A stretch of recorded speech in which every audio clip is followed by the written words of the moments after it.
Hello बच्चों, चलिए प्रश्न को पढ़ते हैं और समझते हैं। त्रिभुज एबीसी का क्षेत्रफल ज्ञात कीजिए। यदि ए बराबर 10 सेंटीमीटर है, कोण बी बराबर 45 डिग्री है और कोण सी बराबर भी बच्चों 45 डिग्री है। तो बच्चों प्रश्न को हल करने से पहले प्रश्न के लिए मुख्य अवधारणा लिख लेते हैं बच्चों, ठीक है, जिसकी सहायता से हम इस प्रश्न को हल करेंगे। तो प्रश्न की देखिए मुख्य अवधारणा क्या होगी बच्चों। तो मुख्य अवधारणा में बच्चों हम त्रिभुज के क्षेत्रफल को ज्ञात करने का सूत्र लिखेंगे, ठीक है बच्चों। तो देखो मुख्य अवधारणा में हम सर्वप्रथम लिखेंगे कि त्रिभुज का क्षेत्रफल किस सूत्र से ज्ञात किया जाता है बच्चों, ठीक है। तो त्रिभुज का क्षेत्रफल बच्चों, ठीक है। तो बच्चों त्रिभुज का क्षेत्रफल होता है 1/2 गुणा आधार और गुणा ऊंचाई बच्चों, ठीक है। ये होता है बच्चों त्रिभुज का क्षेत्रफल ज्ञात करने का सूत्र, ठीक है। ये पहली हमारी मुख्य अवधारणा हो गई बच्चों। उसके बाद दूसरी मुख्य अवधारणा बच्चों हमें ये पता है कि त्रिभुज के तीनों कोणों का योग, त्रिभुज के तीनों कोणों का योग बच्चों कितना होगा, 180 डिग्री होता है बच्चों, ठीक है। अब देखो बच्चों प्रश्न में जो दिया है हम उसे लिख लेते हैं। तो देखो बच्चों प्रश्न में हमें क्या दिया है, ठीक है। तो देखो दिया है में बच्चों हमारे पास सबसे पहले तो ए बराबर दिया हुआ है 10 सेंटीमीटर, ठीक है बच्चों। सेंटीमीटर सेंटीमीटर को बच्चों हम ऐसे भी लिख सकते हैं, देखो जैसा प्रश्न में लिखा है तो ऐसे भी इसको लिख सकते हैं, ठीक है बच्चों। तो देखो ये हो जाएगा सेंटीमीटर, ठीक है बच्चों। दूसरा देखो कोण बी हमें दिया है, कोण बी बराबर है 45 डिग्री और कोण सी है बच्चों 45 डिग्री, ठीक है बच्चों।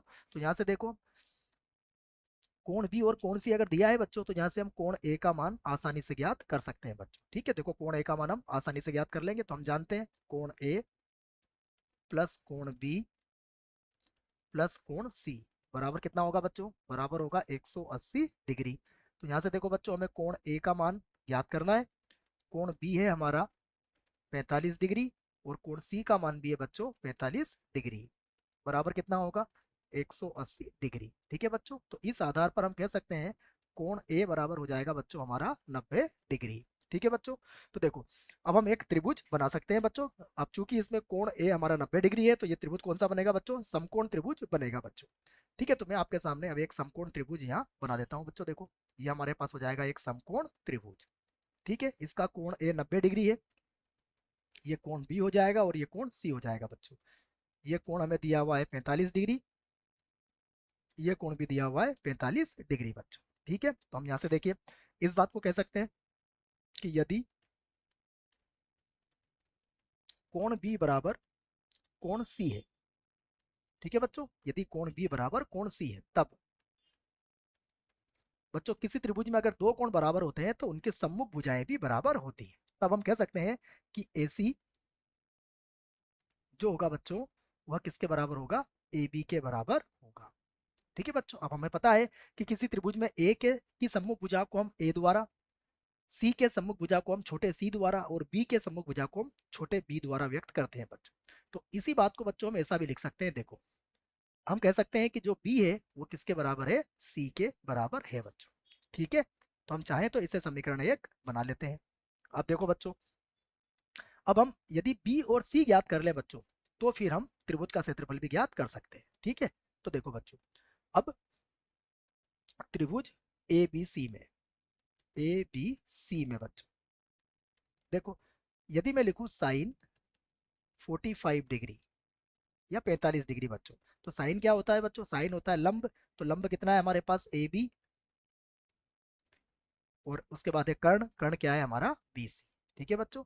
तो साइन 45 का मान कितना होता है, इसका मान होता है 1/√2। AB जो है बच्चों वो हमारा छोटा सी है और BC का मान हमें कितना दिया है बच्चों, देखो BC का मान हमें दिया हुआ है, देख लेते हैं हम। BC का मान हमें दिया है बच्चों 10 सेंटीमीटर, ठीक है। तो हम इसको 10 सेंटीमीटर लिख लेते हैं। तो यहाँ से देखो C बराबर कितना हो जाएगा बच्चों, यहाँ से हम लिख सकते हैं कि जो C का मान आया है वह आ जाएगा 10/√2, ठीक है बच्चों। देखो जो C का मान आया है तो अब हम कह सकते हैं अतः बी और सी तो बराबर है बच्चों, तो अतः बी का मान भी कितना होगा बच्चों, बी का मान भी हो जाएगा हमारे पास 10/वर्गमूल 2।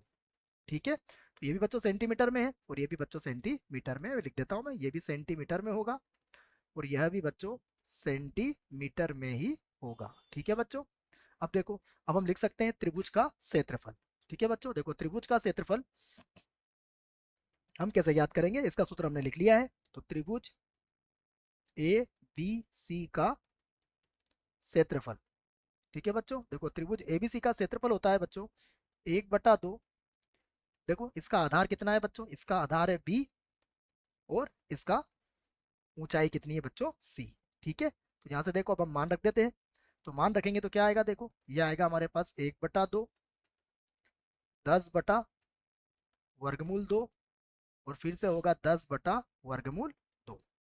ठीक है बच्चों, तो देखो ये हो जाएगा हमारे पास, वर्गमूल 2 को वर्गमूल 2 से गुणा कर दोगे बच्चों तो ये कितना बन जाएगा आपका, 2 हो जाएगा। तो देखो ये ऊपर बचेगा हमारे पास 5, यहाँ भी बचेगा 5, क्योंकि 2 से बच्चों 10 को काट देंगे 5 बार और यहाँ भी 2 से 10 को 5 बार काट देंगे, तो हमारे पास कितना आ जाएगा, हमारे पास आ जाएगा 25 और ये होगा बच्चों वर्ग सेंटीमीटर, क्योंकि त्रिभुज का क्षेत्रफल बच्चों वर्ग सेंटीमीटर में ही आपको देना है। आशा करता हूं आपको इस प्रश्न का उत्तर समझ में आया होगा। धन्यवाद।